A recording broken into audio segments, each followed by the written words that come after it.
start today's class. We were just talking about passive voice. हम passive voice की बात कर रहे थे और passive voice में हमने बात की थी some important patterns, कुछ पैटर्न्स की. उनमें से एक पैटर्न ये भी है जो ध्यान से समझेंगे.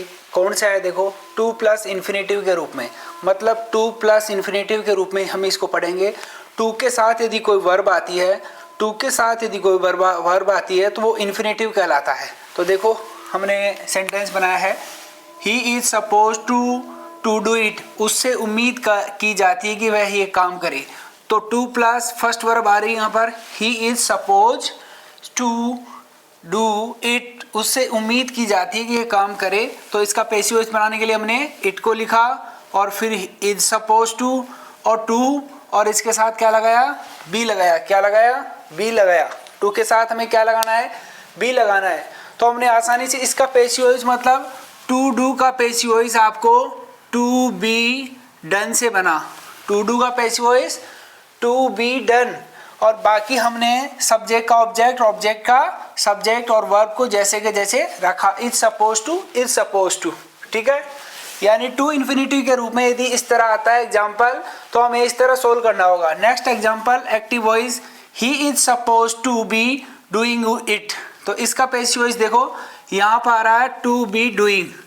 टू बी डूइंग आ रहा है, तो टू बी डूइंग वाले को पैसिव वॉइस बनाने के लिए हमें क्या करना पड़ेगा? देखो, टू बी बीइंग, इसके साथ क्या जोड़ना है?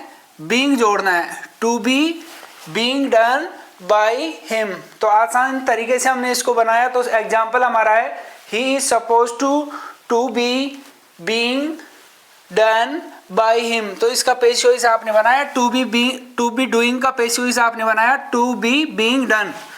नेक्स्ट एग्जाम्पल देखो, एक्टिव वॉइस में, he is suppose to have done it. उससे उम्मीद की जाती है कि उसने ये काम कर लिया होगा. हैव डन, तो टू हैव डन का पैसिव वॉइस हमने बनाया to have been done. Have का पैसिव वॉइस हमने बताया था कि हैज बीन है जो, या है वो, उसका पैसिव वॉइस हमें बीन से बनाना पड़ता है. तो इसमें भी हमने कुछ नहीं किया. इट इज ऑब्जेक्ट को सब्जेक्ट की जगह लाए, is suppose to have been done by him.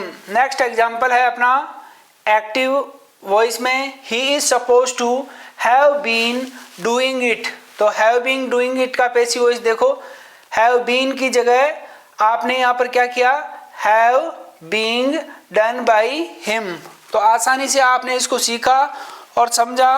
Have been, यहाँ पर आपको हैव बीन भी जोड़ना है. Have been being done by him. तो be have been being done by him. तो हैव के बाद में आपको यह बीन भी लगाना है. तो देखो, एग्जाम्पल क्या था अपना, he is suppose to have been doing it. तो इसका पैसिव वॉइस हमने बनाया it is suppose to have been being done by him. तो इस तरह आप पैसिव वॉइस बनाएंगे तो आसान रहेगा. It is very important. We will meet again.